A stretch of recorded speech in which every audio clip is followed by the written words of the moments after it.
The conversation here on Lagos Television. On this segment of the program today, we intend to take a look at a very worrisome topic, and that is the rising graduate unemployment in Nigeria. Now, according to the Bureau of Statistics, in the country at the moment, the unemployment rate for the first quarter of 2024 was 5.3%, showing an increase from 5.0% recorded in quarter 3 of 2023, and various reasons are accorded to why this is at the moment. But the most worrisome thing is the fact that the number of is rising. Why is this happening? And is there anything that we should be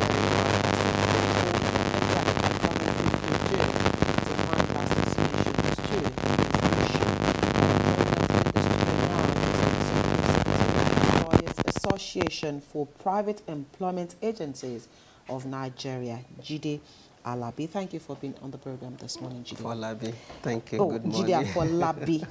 Sorry about that, Jide Afolabi. Right, so I'm sure that that figure isn't new to you. It was quoted by the National Bureau of Statistics, and if you take a look at 5.0% in the last quarter of last year and then 5.3% in the first quarter of this year, though we're in the last quarter of 2024, we do not have the current figures.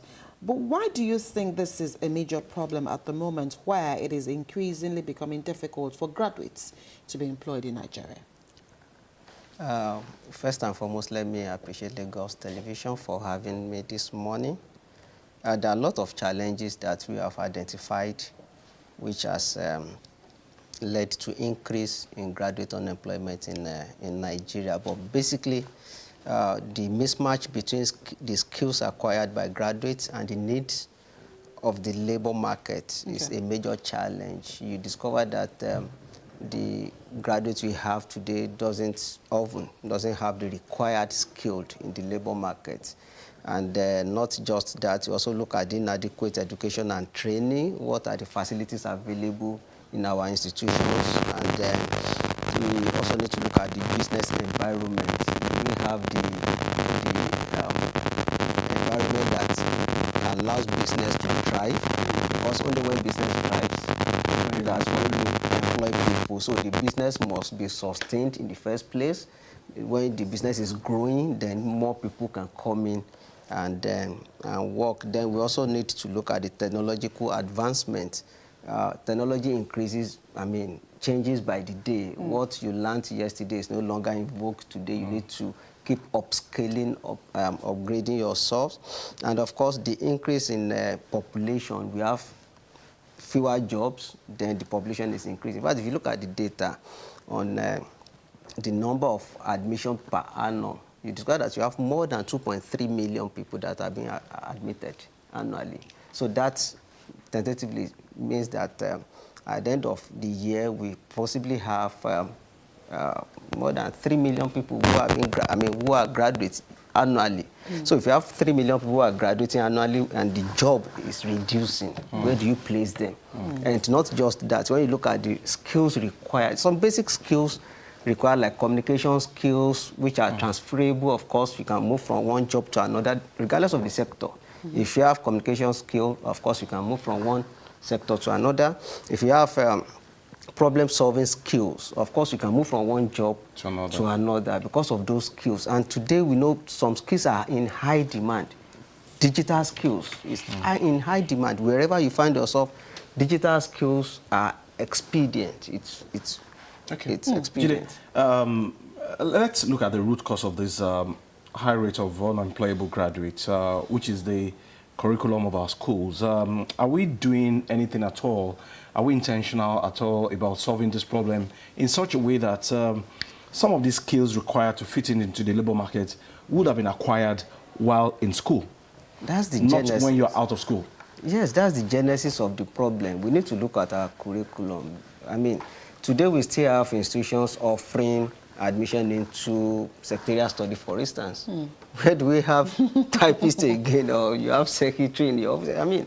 Those are obsolete courses, obsolete skills. And so we need to look at our curriculum. I was in a program recently organized by GIZ in collaboration with the Federal Ministry of Labor and Employment, and we're looking at our curriculum. We discovered that the curriculum we currently operate are obsolete. They're obsolete. They cannot meet up with the current labor market demand. Requirements, okay. So it can't. So we need to review that, and that is why to solve this problem, there's need for collaboration between the private sector, the government, and our academic institutions. Because we understand the basics. We know what skills are required. We know where the jobs are. But then the institutions, without any collaboration between us, they wouldn't know what skills we require in the job. And unfortunately for students, often they don't know. They just want to get admission, get the university or polytechnic certificate, and leave. That's what they are about. But for us, we have to be intentional. Intentional in drafting curriculum that offers 21st century prospect for graduates. Without doing that, it's just an effort in futility. Okay, so you've mentioned issue around the curriculum, the education system generally, and there's the need for that collaboration that you have identified here. But others are also saying that it seems like there's also an over-dependence on white-collar jobs at the moment. Is that also an issue here, or is that just one of the reasons why we're also looking at, because you've mentioned skills as a major requirement here. So white-collar jobs and the fact that, people would want to work in an office or, the kind of job that are available when graduates, get out. But then, is there an over-dependence on white-collar jobs, or how would you assess the issue surrounding where graduates will want to employment? It is true that there's over-dependence in white-collar jobs. However, we also need to look at factors that led to the over-dependence in white-collar jobs. For instance,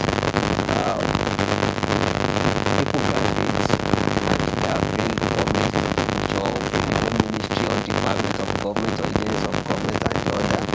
Also, you have to also look at the political angle to job creation and all that. But then we need to look at the issue, basically.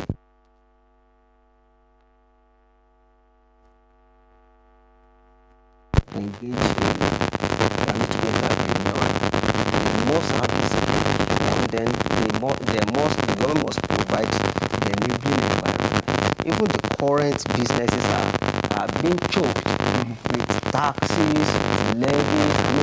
You may be shocked that Nigerian business pay up to more than 60 different levies and taxes. So you have to look at that. Then we also need to look at the skills that are required. For instance, we are in a gig economy. And of course, gig economy gives you the opportunity of what we call flexicurity. That's flexibility and security of job. You can work, you can be in Lagos here and be working for someone probably in Canada or in, in America. Remotely, you work remotely. Even those of us who are still in the country, sometimes we work remotely. In fact, most companies have adopted the system of a remote work now.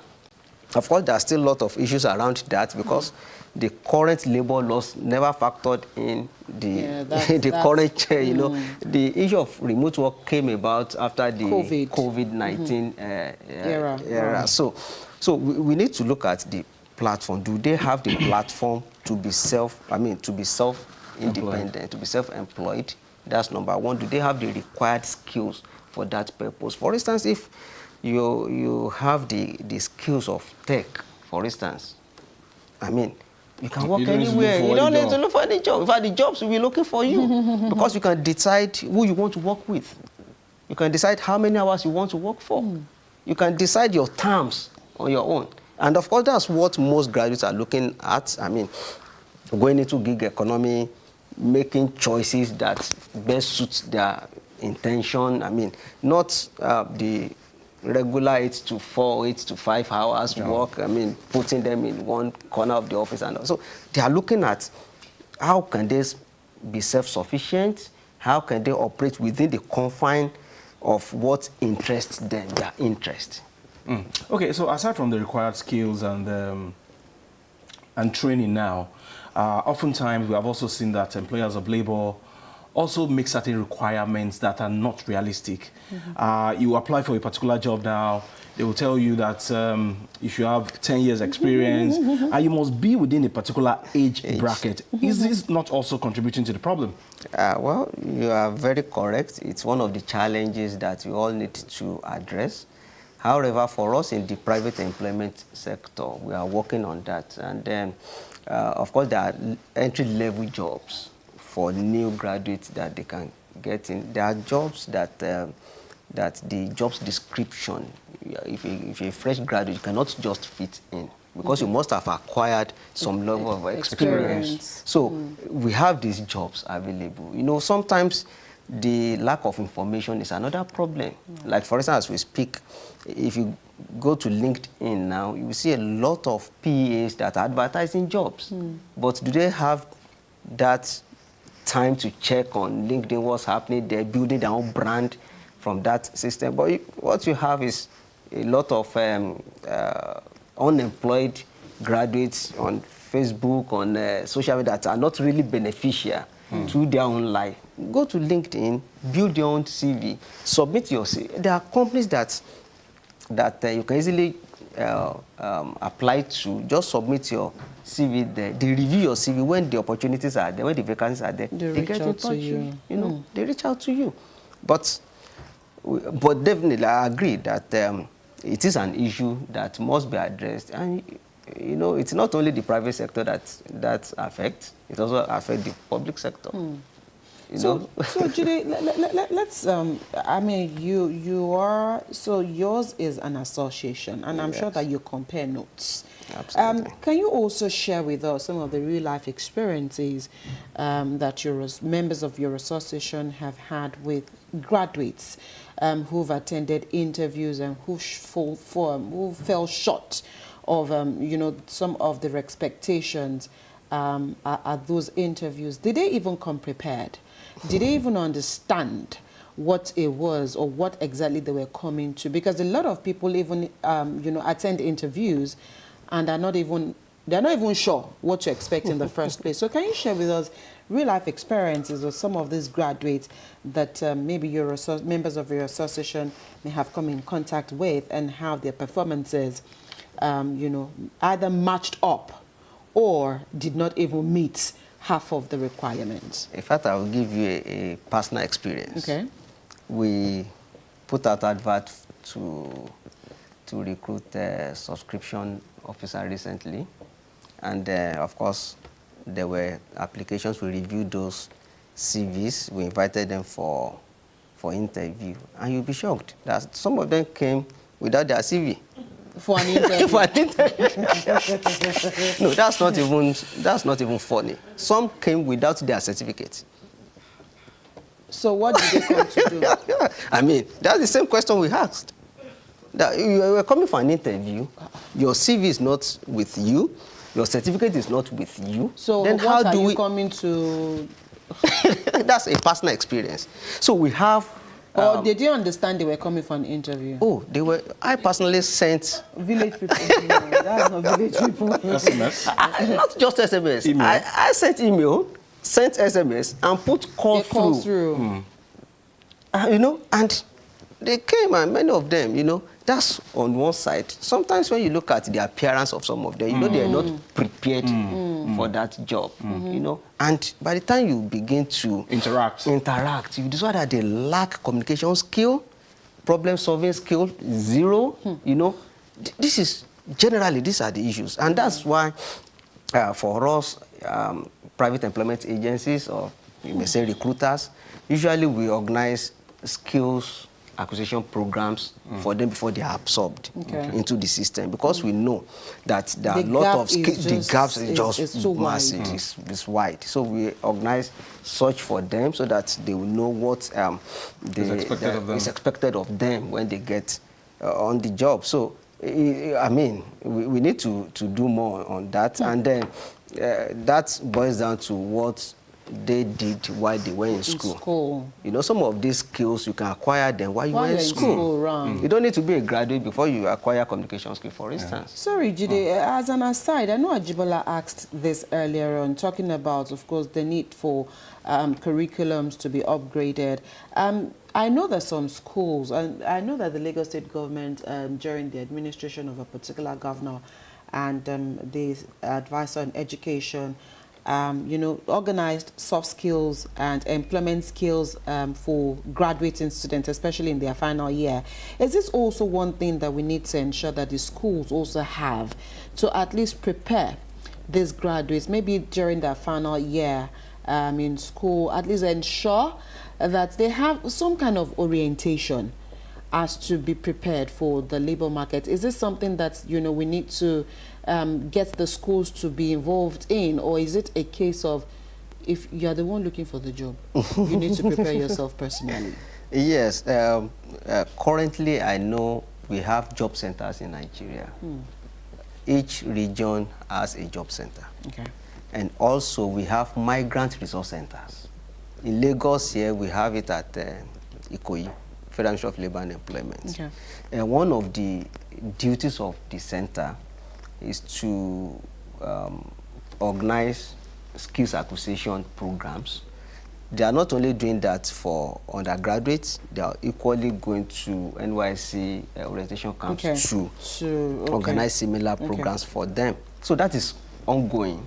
It's just function. There are programs, there are in-house programs they organize regularly. Okay. And even for us as private employment agencies, I know quite a number of organizations that organize programs like this.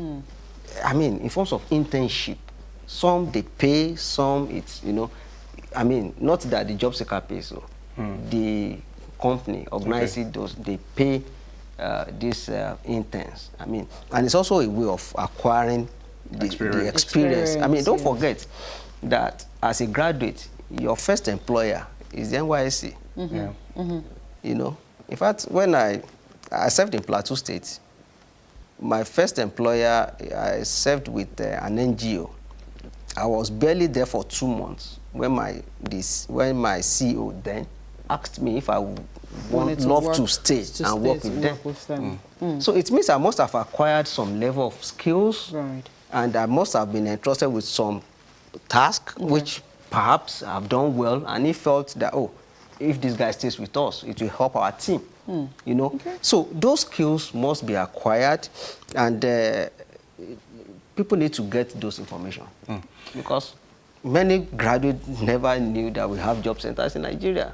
Many guys never knew we have MRCs, migrant resource centers in Nigeria. Many graduates have not acquainted themselves with the private employment agencies that, you know, most times people talk about agencies, recruiters, you know, whereas they are unable to distinguish between licensed recruiters and the quacks. The quacks would always take advantage of you. For instance, if it's a licensed recruiter, you are not expected to pay a dime for the entire recruitment process, because by virtue of Convention 96, which Nigeria subscribes to, the ILO Convention, and even by virtue of our law, of our act, the Labor Act, the recruiter or the employer is not expected to charge any fee at all, fee charging. Okay, Jide, beyond the lapses of our education, which you have identified earlier here, as a society, we also place emphasis on paper qualification other than skills. If we create more vocational centers where people can acquire skills, wouldn't we be able to solve this problem? Absolutely. In fact, the new world of work is shifting from paper qualification. If I want to employ someone now, I don't need just to look at the paper qualification. I have to look at your skills. What can you do for me? For instance, if you say you are a graphic designer, then I'll just give you a system to design something for me. Let me see yourself. on the spot. So you don't even need to bring first class in. Come back. No, I don't need it. Prove yourself on the just spot. prove yourself on the spot. You can design something beautiful for me. I fall in love with it. You get your appointment letter straight away. So, and if you look at what even the Lagos State government is doing under TVET program. Yeah, technical and vocational Technical education. vocational, you know, it's part of what they do. And even the federal government is doing something in that regard. And for us as well, because for most labor migrants from Nigeria, they migrate based on skills. Okay. For instance, in Spain, welders, does welder need to go to any formal school to acquire, you know, just get a trade test certificate, probably 1, 2, 3 from the Federal Ministry of Labor and Employment, and you go there and you work. Okay. I mean, a driver now in US, they are in short of drivers, especially truck drivers. Do you need any special certificate for that? No. Just get your trade test certificate from Nigeria here, then you are employed and you get the job. So we need to improve that area, which is also part of the skills we are talking of. People must be skilled. You know, unfortunately, sometimes we refer to some people as unskilled labor. There's no any unskilled labor anywhere. You either low-skilled labor, semi-skilled labor, or skilled labor. So everybody, even a driver, is a skill. Driving is a skill. Cleaning is a skill. It's just function of categorizing it. That, okay, is it a skilled? I mean, well, you know, in this part of the world, we tend to look down on them. Skills, yes. Unfortunately, we have forgotten that without the cleaners, we can't be here. Without the janitors, you know, janitorial works is still in existence. Without them opening the doors and all that for you, may not be here. If they lock up this place, all of us will be outside. The man behind the camera. You know, we have to be changing that orientation, that you must have certificate before you know. In fact, most high-paid jobs are not function of certificates. Okay. I mean, programming, for instance, now. Right. You don't need to go to school before you can. You are a programmer. You're a programmer. But before we wrap up this conversation and allow you to go, we've talked about the education system, we've talked about collaboration. The private sector also, how do we, again, because Ajibola asked you that question earlier, and in your response, you did say that there are some kind of jobs that you would, you would get, and experience will matter. They will ask how many years of experience do you have. So how do we ensure that we promote internships, mentorship and investment in young talent so that they also can have those experiences that are maybe required to actually get employment in certain places? And that's the best place to start from. We shouldn't put the cart before the horse.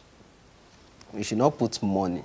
How many zeros? This generation, do they really understand that, you know? Because even those that come on IT here will ask, will I get paid? I did my internship with television station, and then we never paid anything, but we acquired the skills, the knowledge there. And that is more than the money. And it's more than the money. So people, young graduates need to start looking at their future, start building their own brand, start looking at opportunities for internship. Because from internship, if I tell you I have probably 17, 18, 19 years of experience today, you may not believe, given my age, you may not believe that. But then I've started right when I was in school, 20-something years ago. So I've been gathering the skills, so people young graduates need to look for where opportunities are for them to be taken as interns. And I did mention earlier that there are places where you do internship and they pay you. Okay. Many places. In fact, I know of many of our member companies, because we are business membership organizations. I know of many of our member companies that pays their interns. Okay. And of course, you can be there for 2, 3, 4, 5 months. In fact, we have working relationship with some international organizations as well. Right. For instance, IRARA, GIZ, ILO, IOM, and all that. They provide us with the capacity to make that enabling environment for young graduates. So if we have young graduates who are interested in internship, they can even come to our office. We can refer them. You can refer them to our member companies. Give them that opportunity. All right, Jubala, do you have any more questions? No. I think we'll have to leave this here. All right, so thank you so much, Jide Afolabi, Executive Secretary, Employers Association for Private Employment Agencies of Nigeria. That's quite a mouthful. Thank you for Thank you having for me. finding time to be here on the Thank program you. today. Well, we've been chatting with our guests this morning, and of course, it's helped us to take a look at why there is an increase in graduate unemployment in Nigeria and how we can begin to close those gaps. Of course, it is the responsibility of everybody. We'll take a quick break. When we return, the conversation continues.